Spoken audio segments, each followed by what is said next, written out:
Hi everybody, it's Debbie with the Sensible Nutrition Program in Park County. Today we're going to talk about canned beans. We're going to talk about read the label a little bit.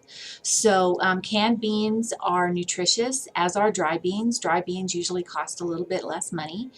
They do take a little bit more time to fix, but equally beneficial and nutritious for us. One thing we want to be a little cautious on is eating beans and really throwing a whole bunch of them into our diet all at one time, because as we know, beans can cause a little gas, and so we should be a little careful with that, because and maybe just kind of start putting them in every so often. I like to add garbanzo beans and maybe some black beans and kidney beans to salads. That's one way to you increase your protein intake, but you also you're introducing those beans into your diet a little at a time, and not just this great big huge amount of beans. So couple of the things that beans have that are really good for really good for us are they're loaded with B vitamins, vitamin E, iron, zinc, magnesium.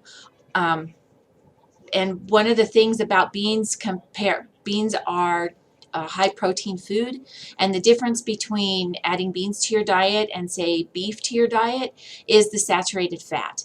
So not that beef doesn't fit in our diet, because it does, but we just need to make sure that we're eating lean portions of beef.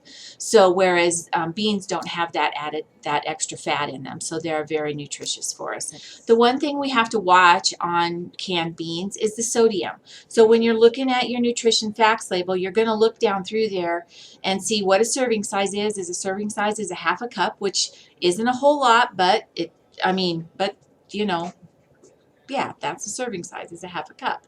The number of calories for that half a cup is 110. There's no fat, so it says total fat 0, saturated fat 0, trans fat 0. So if there's no fat, there's no cholesterol. The sodium is 410 milligrams per half cup serving. So to cut that sodium, what we can do is open our beans, dump them in a colander, rinse them off really well, and then reheat them if that's what we're going to do in different water, or add them to whatever we're going to do, and that will cut that sodium. But what we should average approximately 1,500 milligrams of sodium per day. So that if you track your sodium and you have a half a cup of these beans, then you've already used 410 milligrams of your sodium intake for the day. Total carbohydrates, there's 20 grams, which is 7% of your diet. 7% of the carbohydrates that you need to have for your diet. And carbohydrates are those things that our body burns as energy. So we get carbohydrates from breads and grains, good source of carbohydrates. They're high in fiber.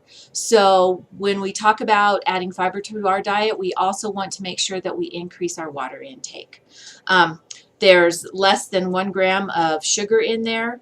And once again, like I said, there's the vitamins and nutrients that we get from our beans that we choose to eat: B vitamins, vitamin E, iron, magnesium, zinc, and of course that wonderful source of protein that we definitely need to give our bodies energy and help our muscles stay strong. So anyhow, enjoy your beans.